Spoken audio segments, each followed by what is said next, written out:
Yan mga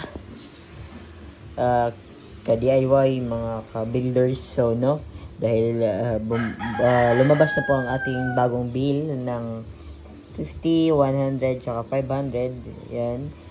Dito tayo ngayon para mag-reflash. So ang ginawa natin kasi meron na tayong flasher, no?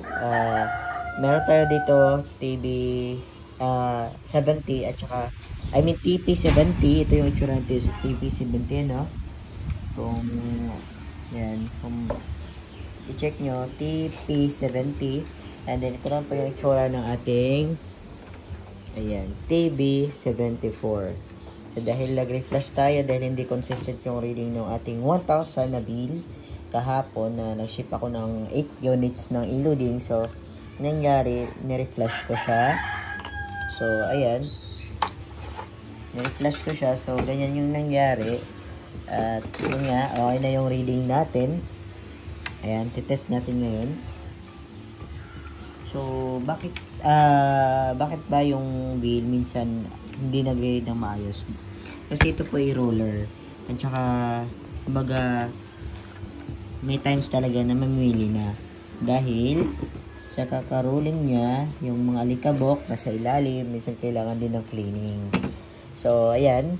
Dahil kakatapos lang mag-reflash, so yun, test natin yung ating bagong bill acceptor.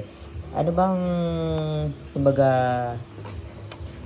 palatandaan ng consistent yung reading ng bill acceptor sa old tsaka new? So,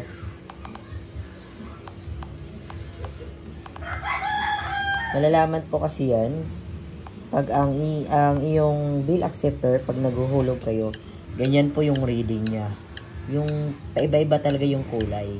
Kasi may napansin ako sa bill acceptor, pag hindi na consistent yung reading niya ng pera or ng bill, yung ilaw nila niya is parang slightly blue na ganito, na may pagka-green lang. Hindi siya color coding na may pink, purple, green, yellow, pink, violet, blue, ganun. So, pag hindi kasi sa consistent, yung iba usually niluluwa na. So, ito, nireflash na natin sa ating bagong bill. Sa ating, yung new bill nga na 50, 100, tsaka 500. So, ayan, test natin, no? Ayan, ganyan siya ka-consistent mag-read. No? Talagang tanggap na siya. Yan yung mga, 100 na bago.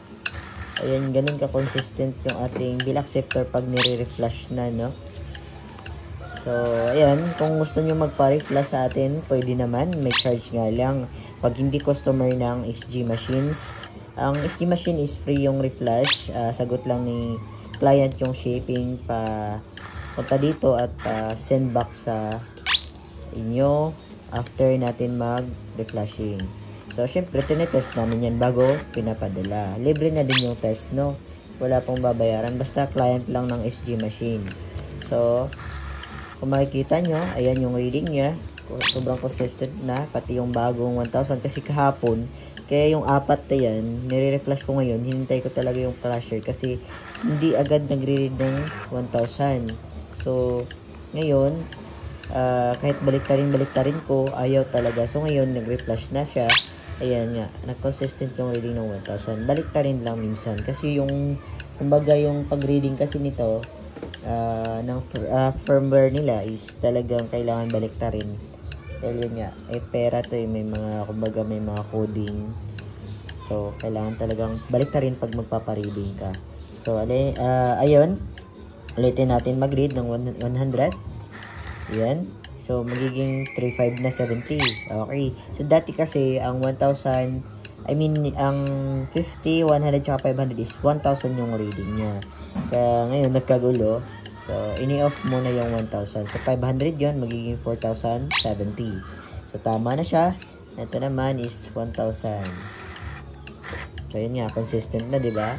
Minsan lang kailangan talaga ng papareading. Kailangan na i-reflash. So, ganun po yung mangyayari. Okay? So, good to go na po ang ating bill acceptor. Sa mga magpapa-reflash na hindi namin client, pwede naman po. Pero yung charge natin is 300 pesos po. Okay? Sagot nyo pa rin po yung pag-send back at pagpadala sa amin. Okay? So, yan lang po. Maraming salamat.